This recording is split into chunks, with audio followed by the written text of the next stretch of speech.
이번 원피스 1183화에서 우리가 가장 먼저 주목해야 할 첫 번째 주요 장면은 바로 세계의 왕 이무의 입에서 직접 도잔이라는 미지의 이름이 언급되었다는 사실입니다. 도대체 이무가 언급한 이 도잔이라는 인물은 누구일까요? 이 의문을 풀기 위해 우리는 이 장면의 디테일을 조금 더 파고들 필요가 있습니다. 이번 화에서 이무가 루피와 로키를 부를 때 그들의 이명이 태양의 신 니카나 환수정 니도그 같은 거창한 타이틀로 부르지 않고 그들의 본래 이름으로 불렀다는 점입니다. 그리고 이분은 그 직후에 자연스럽게 도잔이라는 이름을 꺼내 들었습니다. 문맥의 흐름상 이무가 능력의 이름이 아닌 본명에 집중하고 있다는 것을 알 수 있죠. 그렇다면 가장 먼저 떠오르는 가설은 과거 공백의 백년에 존재했던 최초의 조이브이, 그의 진짜 본명이 바로 도잔이었을 수도 있다는 추측입니다.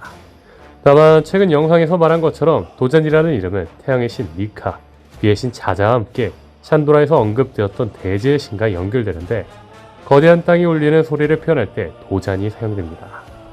도는 거대한 물체가 땅에 충돌하거나 대지가 울리는 소리, 자는 흙과 모래가 거대하게 무너지거나 땅을 짖는 소리, 즉 도자는 단순한 인명이 아니라 지진이나 대지가 격렬하게 진동하며 내는 거대한 울림 소리를 형상화한 이름인 거라는 거죠. 니카가 웃음소리에서 탄생한 신이듯 도자는 땅의 소리에서 탄생한 대지의 신일 확률이 높다는 거죠. 이 장면에서 또 하나 주목할 포인트가 있는데 이분은 도잔을 언급하며 말했습니다. 지금 이 자리에서 부가 너희들을 이 세상에서 지워버리겠다. 도잔 때도 그랬듯이. 여기서 우리가 눈여겨봐야 할 건 임무가 말한 지워버린다는 표현의 의미입니다. 어쩌면 이 말은 단순히 한 인물을 제거한다는 뜻을 넘어 우리가 익히 알고 있는 공백의 백년과 같은 맥락을 암시하는 것일지도 모릅니다. 800년 전 세계정부가 역사의 기록을 통째로 말소했던 것처럼 이무가 과거에 존재했던 도잔이라는 인물조차 세상의 모든 기록과 사람들의 기억에서 철저히 지워버렸을 가능성을 시사하는 것이죠. 도잔이라는 이름이 왜 지금까지 원피스 세계관 어디에서도 언급되지 않았는지, 왜 그렇게 압도적인 힘을 가졌음에도 역사의 뒤안길로 사라질 수밖에 없었는지에 대한 의문이 이 대사로 하나로 설명되는 듯합니다. 이무가 자신의 지배에 방해가 되는 신들의 존재를 역사라는 캔버스에서 하나씩 지워나갔고 도잔 역시 그 희생양 중 하나로 철저히 은폐되었던 거 아닐까요? 만약 이 추측이 맞다면 지금 루피와 로키가 이무와 대치하고 있는 이 상황은 단순히 정점과의 싸움을 넘어 이무가 억지로 감춰온 말살된 역사를 다시 세상 밖으로 끄집어내는 과정일지도 모릅니다. 이 대사에서 또 하나 주목할 포인트는 이무는 길고 긴 역사 속에서 조이브이뿐만 아니라 대지의 신, 비의 신 등 다수의 신모델 열매 능력자들을 처참하게 짓밟고 죽여오며 이 세계의 정점에서 지배해왔다는 겁니다. 이번 1183화에서 이무의 무력은 확실하게 보여졌습니다. 거인족의 왕자 로키가 혼신의 힘을 다해 트윈의 힘을 이무를 향해 날렸지만 이무는 파리 한 마리를 쫓아내듯 아무런 타격 없이 너무나도 가볍게 막아내버렸습니다. 신화 속 종말의 이름을 딴 그 거대한 일격조차 이무 앞에서는 무의미했죠. 이 절망적인 전력 차이는 앞으로의 전개가 걱정될 수밖에 없습니다. 현재 루피의 최고 전력인 기어 피프트는 세계관 최강의 능력이지만 루피는 직전 에그헤드 에피소드에서 오르성을 상대로도 고전했으며 기어 피프트는 치명적인 시간 제한과 체력 소모라는 명확한 약점을 가지고 있습니다. 과연 기어 피프트의 루피가 이 말도 안 되는 괴물 이무가 버티고 있는 전장에 합류하더라도 이길 가망이 있을까요? 다음 주 장면은 비의 신 자자를 상대하는 거인족입니다. 현재 거인족들이 마주한 상대는 이무에 의해 파업한 킬링엄의 피조물 비의 신 자자입니다.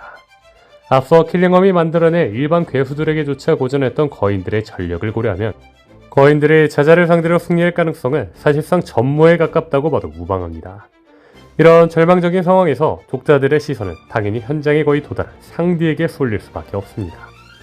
하지만 역설적으로 상디의 등장은 독자들에게 큰 고구마를 선사할 가능성이 매우 높습니다. 바로 상디가 가진 변치 않는 신념, 여성을 절대 공격하지 않는다는 기사도 때문입니다.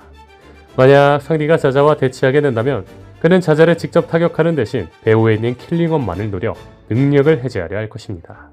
만약에 이러한 전략이 통해도 문제가 발생할 수 있습니다.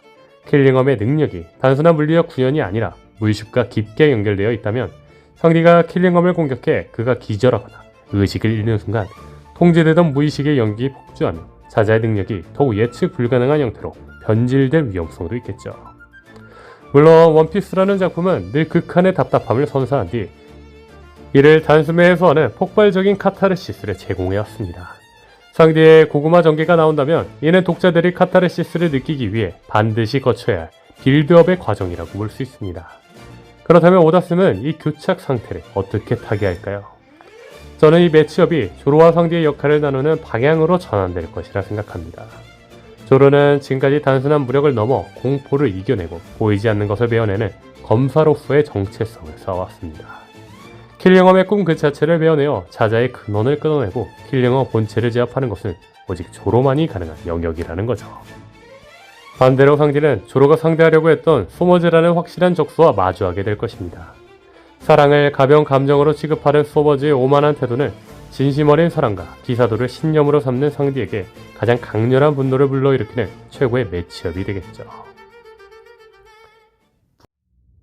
다음 주의 장면은 브룩의 과거입니다. 원피스 연재 18년이라는 긴 세월 끝에 드디어 브룩의 베일에 쌓여있던 과거가 그 실체를 드러냈습니다. 498화 밀즈모자 일당에 합류하며 자신이 웨스트블루의 한 왕국에서 근위대장으로 복무했음을 밝혔던 브룩. 이제 그 왕국이 에스페리아라는 사실이 밝혀졌습니다. 여기서 가장 먼저 주목해야 할 점은 에스페리아라는 명칭이 내포한 상징성입니다. 그리스 로마 신화에서 에스페리아는 서쪽의 땅이자 전용 노을의 땅을 의미하는데 신화에서 서쪽은 해가 지고 생명이 사라지는 죽음의 영역을 상징합니다. 브룩의 고향이 이 이름을 가졌다는 것은 그가 태생적으로 죽음의 그림자를 곁에 두었으며 결국 동료들의 몰살과 자신 또한 유령이 되어 생과 사의 경계를 영원히 방랑하게 될 운명이었음을 암시하죠. 특히 왕국을 상징하는 에스페리아 왕국의 하프 모양의 산은 브룩의 정체성을 관통하는 핵심적인 장치입니다. 이는 음악으로 저승의 문턱을 넘으려 했던 오르페우스와 브룩의 연결고리를 더욱 견고하게 만듭니다. 오르페우스가 하프 연주로 죽음의 문턱을 넘었듯 브룩 역시 50년이라는 고독한 죽음의 시간 동안 빙크스의 술을 노래하며 동료들을 기억했죠. 또한 오르페우스가 연인을 구하기 위해 명계로 내려갔듯 브룩 또한 이모에게 조종당하는 궁코를 구해야 하는 장혹한 운명에 처했습니다. 그에게 에스페리아 왕국은 찬란했던 낙원이지만 이제는 잃어버린 사랑과 동료를 되찾기 위해 지옥같은 현실을 다시 마주해야 하는 오르페우스의 길을 걷고 있는 거죠. 분명한 건 이번 1183화에서 마침내 드러난 브룩의 맨눈은 그가 그동안 짊어져온 비극적인 서사를 더욱 극명하게 대비시킵니다. 어쩌면 브룩의 곁으로 긴 세월 동안 선글라스 뒤로 눈을 감춰왔던 것은 단순히 멋을 위해서가 아닐지도 모릅니다. 그것은 궁코를 지키지 못했다는 깊은 자책감, 그리고 에스페리아 왕국이 멸망하던 참혹한 그날의 풍경을 다시는 마주하고 싶지 않았던 스스로를 향한 처절한 자기 보호이자 슬픈 도피였을지 모르죠. 그는 평생 자신의 눈을 가림으로써 과거의 트라우마로부터 스스로를 격리해왔던 것입니다. 결국 브룩의 서사는 단순히 웃음과 음악을 즐기는 해골의 이야기가 아닙니다. 천룡인이 되어버린 궁코를 향한 그리움, 그리고 이무의 조종을 받는 그녀를 구원해야 하는 현대의 오르페우스의 성령이 18년 만에 비로소 모습을 드러낸 것이죠. 다음 주의 장면은 궁코의 아버지 에스페리아 왕국 국왕 루엔입니다. 먼저 루엔 국왕의 외형은 오다스 및 초기 설정집에서 공개했던 검은 수염 마샬 티치의 모습과 놀라울 정도로 흡사합니다. 특히 두 인물이 공유하는 독특한 턱선과 전체적인 실루엣은 루엔이 단순히 한 왕국의 통치자가 아니라 티치와 같은 대비일주기 혈통을 이어받았을 가능성을 제시합니다. 만약 루엔 국왕이 대비일주기 후예라면 그가 다스리는 에스페리아 왕국은 세계정부의 역사 뒤편에 감춰진 거대한 비밀의 열쇠를 쥐고 있을지도 모릅니다. 그렇다면 여기서 주목해야 할 점은 브룩의 정체입니다. 브룩은 과거 루엔을 섬겼던 충성스러운 신하이자 왕과 매우 격이 없이 친근하게 소통하는 모습을 보여주었습니다. 이는 단순한 주종관계를 넘어 두 사람이 같은 혈통적 뿌리, 즉 대비일족이라는 결속력으로 묶여 있었기에 가능한 태도였을지도 모르죠. 분명한 건 브룩이 첫 등장 당시 유령선에서 홀로 떠들던 모습은 전설 속의 데비 존스를 강하게 연상시켰습니다. 실제로 브룩이 겪은 긴 고립과 죽음 이후의 삶은 데비 존스의 모티브와 괴를 같이 하죠. 그리고 데비 존스는 티치 지백의 조상인 데비 디 존스의 모티브입니다. 즉 브룩 또한 단순히 루엔 왕을 모시던 신하가 아니라 데비 일족의 비극적인 운명을 짊어진 인물 중 하나일 가능성이 있다는 거죠. 만약 브룩 역시 데비 일족이라면 이 설정은 후반부 원피스 세계관의 판도를 뒤흔드는 거대한 전환점이 되겠죠. 이번 과거 회상 에피소드를 두고 혹자들은 전개 속도나 방향성에 대한 실망 섞인 목소리가 나올 수도 있습니다.